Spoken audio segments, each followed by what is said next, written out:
Well, hello everyone, and welcome back for another exciting adventure of Mondays with Mundy. And that's me, Jim Mundy, the historian for the Union League Legacy Foundation at the Union League of Philadelphia, in downtown Philly itself. Hey, if you've been watching any of these, you know that we've been pretty history-centric, and of course that's what we do after I'm a historian, right? So, but pretty serious stuff, Civil War, civil rights, raising black troops, but we're going to have some fun tonight.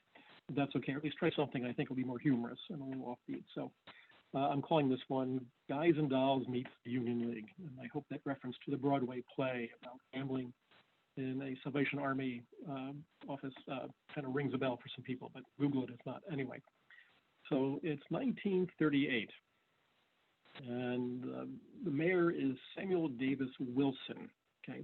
Now keep in mind that Philadelphia was a Republican city.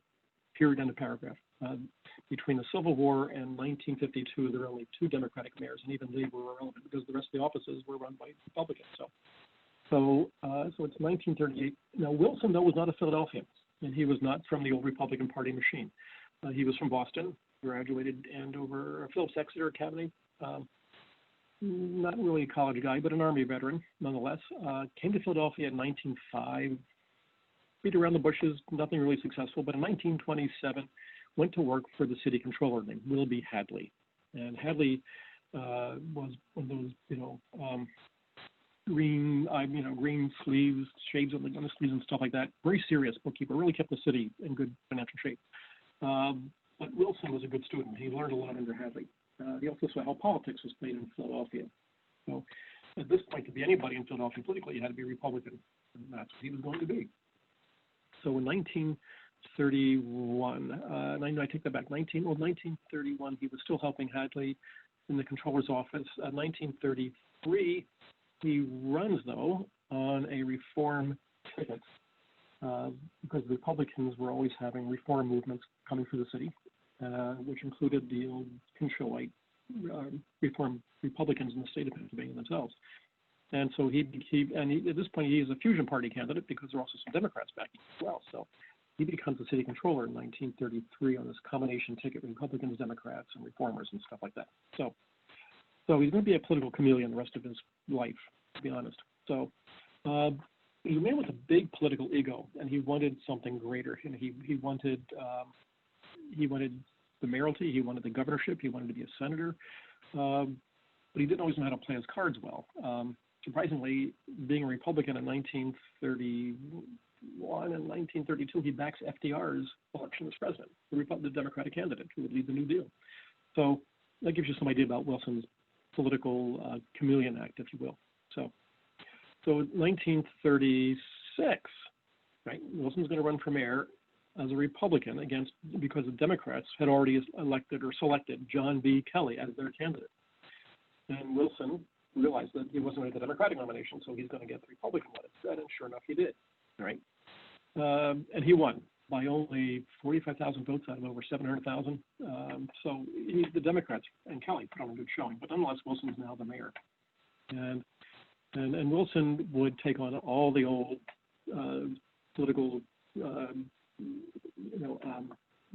ghosts, if you will, that nobody else wanted to take on.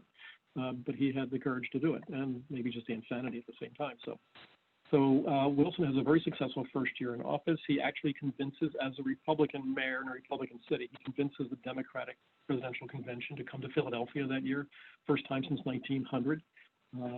He gave them $200,000, and the city ends up making $1.5 million. So pretty good deal. So you get some idea about Wilson's deal-making abilities, right?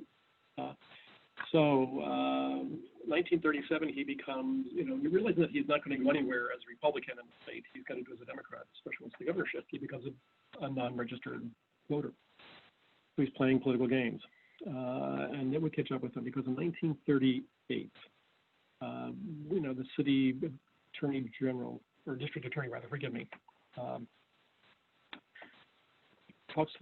convinces the Philadelphia grand jury to investigate gambling that's going on in the city, and hence the Guys and Dolls reference. And it was pretty serious. I mean, it really was. The grand jury laid down 19 indictments against the mayor because of his failure to stop, and to just right, to stop it, period. At this point, I mean, there were 39 known gambling houses that were officially known to exist. Let's see, there were 45 police officers indicted, including the superintendent of police in the city of Philadelphia. So it's kind of like the Wild Wild West in some ways. So Wilson is indeed trouble politically. All right. So we'll see what happens. So in the meantime, there was a Philadelphia newspaper called the Philadelphia Record, and it was owned by a gentleman named J. David Stern, who in the 1920s had become one of the city's more influential Democratic rainmakers, shall we say, right? And Stern, at this point, was also a major figure in national Democratic politics at the same time. And the Record was known for being a really good, well-run, journalistically sharp newspaper, right? So with all the gambling going on, of course, there's the Union League sitting there on South Broad Street, 2 blocks south of City Hall. And Wilson was never asked to join the league. It was, at that point, it was mandatory for Republican mayors to be members of the league, basically, unless you really did something wrong or bad or stupid. And Wilson, because he was playing games with his politics, just never got invited to join. So maybe he's still a little, set at the league and stuff like that. So Stern and Wilson were still friends, and so somehow the paper is going to send a reporter to the league on the rumor that there is gambling going inside the Union League of Philadelphia. So what I'm going to do is I'm going to read you the newspaper article that was written by the reporter. All right, so it's really fun. All right, so I'm just going to read it, and I'll interject a few things as I go along. All right, but it's really kind of fun. I thought you might enjoy this. So, all right. So this is November 5th, 1938. So keep in mind that Davis Wilson's facing 19 indictments for not suppressing gambling in the city of Philadelphia. So the Orphans Court Judge Alan M. Stern, president of the Union League, conducted a record reporter through the old brownstone building at Broad and Walnut Streets last night on a hunt for secret gambling room. The search was proposed by Judge Stern a few hours after Mayor Wilson, Davis Wilson, right, warning police and fire officials to be vigilant regarding the right of all to vote on Election Day, added this charge, quote, "I hate hypocrisy." One of the biggest hypocrites there was. "I do not gamble, never cared for it, and don't patronize such places. But I am reliably informed there was a gambling room in the Union League specially set aside." Now keep in mind, Wilson was known to drink every form of alcohol there was to run. He had a cigar in his hand all the time.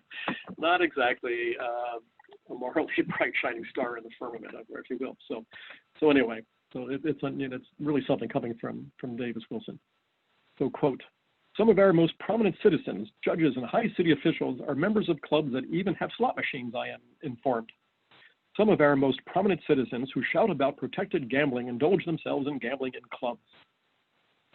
Although Judge Stern and the reporter waded through droves of Republicans playing bridge, chess, pool, and billiards, no gambling layout was encountered. In the card room were about 24 members playing bridge. "What, no poker?" asked the reporter. "Horrors," explained Judge Stern. "What would we play with?"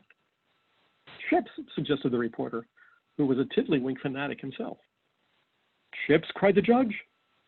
"There would be hell to pay if a single chip were found in this building. Go anywhere you wish and look for yourself.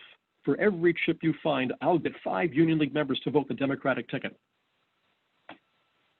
That was never going to happen, okay? Because the Union League at this point in time is the center of the Republican Party in the city, in the state, and to some extent even in the country. So you weren't going to find 5 Democrats in the league. So the judge knew what he was doing, okay? "It's a deal," said the reporter. "Take me to the locker rooms." The searchers passed through immense rooms and down long corridors lined with portraits of distinguished Republicans. The locker rooms, unlike some others, were as proper as your own parlor should be. There was a white cloth on the customary tables in the center of the room and an empty jar in the cloth, nothing else. Come, Judge," suggested the visitor. "Mayor Wilson wouldn't speak of a secret gambling room if he didn't know what he was talking about." "Does he know what he's talking about?" asked the judge. "Let's go down to the kitchen and see if any of the help are playing dice." No, the cooks were cooking, although the reporter noticed that there were not 2 chickens in every pot, which is the old New Deal expression. But anyway, and the assistant cooks were assisting, but there was no crap game. "All right, Judge," said the visitor, "You must at least have one or two teeny-weeny slot machines on the premises." "Sorry, not a single slot machine," said the judge. "Would you like a game of chess before you go?" So, and that ended the mayor's attempt to expose the Union League as a den of gambling iniquity and put it right in line with the famous Broadway musical Guys and Dolls. So and maybe that's where Marlowe got the idea, was this article, who knows. But anyway, I thought this would be a lot more fun, a little, summertime, and it's hot and humid. So it felt like a little way to break some of the historyness, if you will, about all this. So hope you enjoyed it. And I hope it provided you another view of Philadelphia. We barely dipped our toes in the political waters, if you will. And in Philadelphia, those waters run really deep. Maybe sometime in the future we'll go deeper into those. We'll try some more fun stuff later on as well. All right, there's lots of good stuff coming. So thank you for watching once again. And on behalf of the Union League Legacy Foundation, thank you. Hope you enjoyed it. Stay cool, but most importantly, stay well and stay safe.